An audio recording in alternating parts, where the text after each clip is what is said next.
selama 18 tahun hidup, kayaknya momen lebaran paling berkesan sama aku itu pergi makan atau buka puasa bareng sama mama di H-1 atau H-2 lebaran. Itu biasanya aku tuh sekalian jalan-jalan kayak nyari baju dan sebagainya, dan itu sampai hari ini masih jadi momen yang aku rinduin dan jadi momen paling berkesan di hidup aku kayaknya. Mungkin kalau momen lebaran paling berkesan buat aku sendiri itu adalah ketika aku rebutan jajan sama kakak-kakak aku di rumah. Bagiku, aku bisa kumpul dengan keluarga-keluargaku. Di situ aku selalu bisa bertemu sama yang selama ini LDR sama aku, yang beda pulau. Aku bisa quality time bersama mereka, habisin waktu bersama. Momen lebaran yang paling berkesan buat aku itu tentunya berkumpul dengan keluarga, apalagi keluarga besar yang ada di kampung sana. Kehangatan keluarga itu gak bakalan pernah bisa terganti, gak ada duanya. Walaupun aku merasakan kehangatan juga di Jogja selama merantau menjadi mahasiswa, tapi pastinya kenyamanan rumah bersama keluarga, apalagi keluarga besar gitu, itu adalah sesuatu yang sangat paling berkesan ketika lebaran dan adalah sesuatu yang sangat saya nantikan. Keluarga aku tuh sebenarnya nggak yang terlalu maksudnya lebaran tuh momen yang sakral, tapi kita tuh nggak menjadikan itu momen untuk kayak sedih-sedihan, maaf-maafannya yang formal atau gimana. Tapi hal unik yang selalu terjadi tiap tahun tuh setiap kita habis sholat Id itu kita minta maafnya tuh nggak yang secara formal atau itu, tapi kayak kadang justru jadi momen candaan, terus ketawa-ketawa, bahkan saling roasting, entah aku sama ayah atau aku sama AA. Jadi kayak cara minta maaf kami tuh mungkin orang lihatnya bakal aneh karena kayak kok minta maafnya kayak gitu, kok nggak tulus minta maafnya, tapi justru itu tuh jadi bentuk komunikasi antara aku sama ayahku, aku sama kakakku untuk membangun chemistry selama kami jadi keluarga sejauh ini. Yang paling berkesan itu tentunya ketika aku bangun pagi bareng-bareng keluargaku, terus kami semua berangkat bersama ke masjid dan pulang bersama, terus ya kita saling maafan dan terus makan bareng.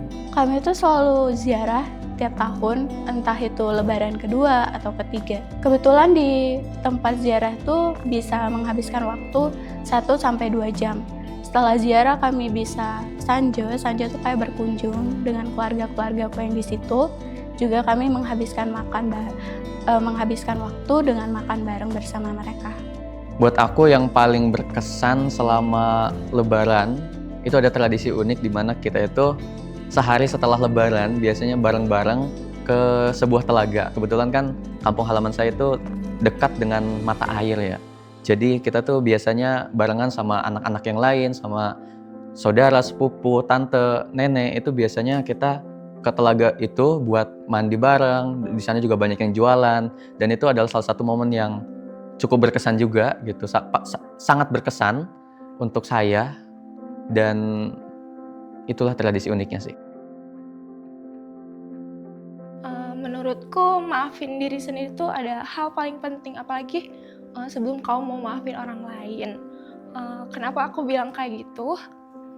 Karena menurut aku kalau kita mau maafin orang lain di saat diri kita belum berdamai sama diri sendiri, atau di saat kita masih benci sama diri sendiri, itu tuh sesuatu yang gak worth it. Karena ketika kamu bilang di mulut kamu maafin orang-orang yang mungkin udah nyakitin kamu, atau kamu udah maafin hal-hal yang tidak berjalan sesuai dengan ekspektasi kamu, aku bisa pastiin di dalam lubuk hati kamu tuh masih bakal tetap ada rasa sakit itu, dan itu gak work untuk dijalani. Jadi menurut aku hal yang paling penting tuh kamu maafin diri kamu dulu, kamu berdamai sama hal-hal yang udah terjadi di kehidupan kamu. Setelah itu kamu baru bisa mulai dari hal selanjutnya kayak maafin orang lain, terus dan hal-hal yang memang udah seharusnya dilakuin di momen lebaran kayak gini. Menurut aku penting banget memaafkan diri sendiri sebelum aku memaafkan orang lain, terlebih setelah 1 tahun ini berjalan, dan tahun lalu aku diberikan kesempatan untuk masuk ke UGM, dan itu merupakan sebuah hal yang sudah aku inginkan. Aku ingin memaafkan diriku sendiri atas mungkin proses-proses yang kurang berjalan dengan baik. Bagiku memaafkan diri sendiri itu sangat penting, apalagi aku sekarang lagi di zona nyaman. Ya menurutku memang zona nyaman itu nggak baik, tapi aku butuh itu untuk istirahat dan untuk berkembang di situ. Mungkin suatu saat nanti aku akan menerima segala hal dengan baik dan aku bisa mengembangkan semua diriku dengan baik. Menurut saya memaafkan diri sendiri itu sangat penting karena dengan memaafkan diri sendiri kita bisa lepas dari masa lalu yang mungkin menghalangi kita untuk maju, menghalangi kita untuk berekspresi lebih luas. Tentunya memaafkan diri sendiri itu adalah sesuatu yang sangat penting dan harus kita lakukan. Bukan hanya saja ketika lebaran, tapi setiap saat supaya kita bisa melangkah lebih maju ke depan. Maafin diri sendiri karena udah pernah beberapa kali mungkin nyakitin diri sendiri tanpa sadar atau dengan sengaja. Terus maafin orang lain tentunya. Maafin orang-orang yang mungkin gak sengaja nyakitin perasaan aku, atau mungkin mereka juga gak sengaja lah bikin hal-hal berkesan di hidup aku tuh jadi sesuatu berkesan tapi bukan berkesan yang baik gitu. Jadi intinya aku pengen di lebaran tahun ini tuh berdamai sama lingkungan, berdamai sama diriku, dan tentunya jadi diriku yang versi terbaik. Karena aku udah jadi mahasiswa Universitas Gadjah Mada, rasanya sayang kalau aku nggak memanfaatkan kesempatan ini dengan baik. Sebagai mahasiswa Universitas Gadjah Mada, aku ingin sekali memberikan kontribusi yang besar kepada kampus ini, dan aku ingin memberikan dampak yang lebih luas daripada apa yang sudah aku lakukan sebelumnya. Sebagai mahasiswa UGM, aku berharap banget aku bisa memanfaatkan privilege yang diberikan oleh UGM kepada aku. Aku ingin ikut segala hal yang mengenai pengembangan diri, aku ingin memanfaatkan setiap kesempatan yang ada.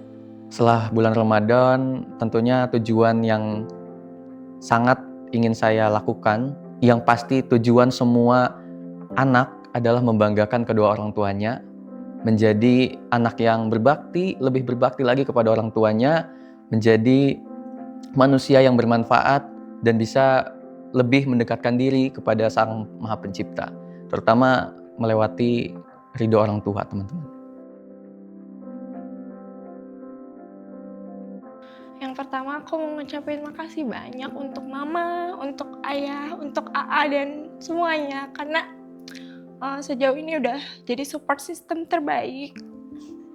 Terus juga makasih karena udah selalu mengusahakan banyak hal untuk semua keinginan aku, biar apa yang aku mau tuh bisa terlaksana. Terus aku pengen cepat ketemu mama. Karena kalau boleh jujur, di hari pertama puasa kemarin selama 3 hari aku down banget karena aku kangen sama mama aku. Aku yang nggak pernah biasa jauh dari mama, gara-gara harus kuliah dan jauh dari rumah tuh dipaksa untuk mandiri, dipaksa untuk apa-apa sendiri. Jadi di momen lebaran kali ini aku pengen ngucapin makasih banyak untuk mama karena sejauh ini selalu nemenin aku. Yang pertama, pastinya aku ingin meminta maaf karena mungkin sejauh ini aku memberikan sesuatu yang memberatkan atau menjadi beban yang pastinya itu bukan sesuatu yang mungkin mereka tidak menganggap aku sebagai beban, tapi aku merasa demikian. Aku juga ingin berterima kasih terutama kepada mama karena sudah mengizinkan aku untuk meraih mimpi aku dan berkuliah di sini dan menjadi sarjana pertama di keluarga aku. Terutama untuk mama, makasih ya udah selalu support ke Ayu, selalu baik sama Ayu, tidak berharap banyak kepada anakmu, dan mama selalu support aku kayak aku mau jadi apa, mau ambil apa, itu pilihanku, dan mama selalu memberikan masukan terbaik. Juga terima kasih kepada keluargaku, kepada Ayuku dan adekku yang selalu support adik dan Ayumu ini dalam menggapai segala hal impiannya. Terima kasih kepada keluargaku yang selalu support aku untuk jauh lebih baik di titik ini. Mah, ini pertama kali AA menjadi anak pertama kali AA jadi manusia. Pasti banyak kurangnya. Banyak juga yang kadang apa yang AA lakuin itu bikin mama sakit. Kadang apa yang AA lakuin juga kadang bikin mama merasa khawatir, merasa seperti beban. Mungkin AA nggak tahu seberapa banyak air mata yang mama teteskan selama berdoa untuk AA. AA nggak tahu seberapa lama mama memanjatkan doa di waktu sholat untuk keberhasilan AA sampai sekarang. Makasih buat mama yang selalu support, yang selalu dukung, yang mau menjadi mama AA. Padahal AA banyak kurangnya. Padahal ya kalau AA bilang sendiri, AA itu kayak merasa menjadi sesuatu yang membebankan mama dan papa di sana. Buat papa juga, maaf kalau selama ini kayak AA sering banget melawan, AA sering banget membantah, AA sering banget kayak nggak menghiraukan apa yang papa sampein. AA nggak tahu seberapa keras papa berjuang selama ini kerja, cari nafkah buat AA, buat keluarga. AA nggak tahu seberapa banyak air mata yang papa jatuhkan di belakang, yang nggak ditampilin ke keluarganya. Makasih buat papa yang kadang selalu tiba-tiba nawarin makan, tiba-tiba ngasih sesuatu, tiba-tiba ngasih orderan makanan yang nggak diduga-duga, kebutuhan-kebutuhan yang bahkan AA sendiri nggak tahu itu penting atau enggak buat AA, tapi papa selalu ingat. Mama juga selalu ingat, selalu mengingatkan apa yang selama ini kurang dari AA gitu. Untuk kedua orang tua, aku, mama dan papa, makasih banyak udah mau menjadi orang tua dari AA. Nggak tahu seberapa besar lagi maaf dan terima kasih yang bisa AA sampaikan, dan karena kayaknya itu nggak cukup gitu buat ngebales apa yang telah kalian lakuin buat AA gitu. Sekali lagi, ini pertama kali AA jadi anak dan pertama kali AA jadi manusia. Makasih buat kalian yang udah mau menerima AA apa adanya dan menjadikan AA sebagai anak kalian, dan terus support AA sampai ke titik ini. Dan maaf kalau AA bikin mama dan papa kadang sakit, kadang merasa kesel, marah, sedih. AA sangat minta maaf banget. AA yakin maaf aja nggak cukup, terima kasih aja nggak cukup. Tapi AA bangga bisa jadi anak dari mama dan papa.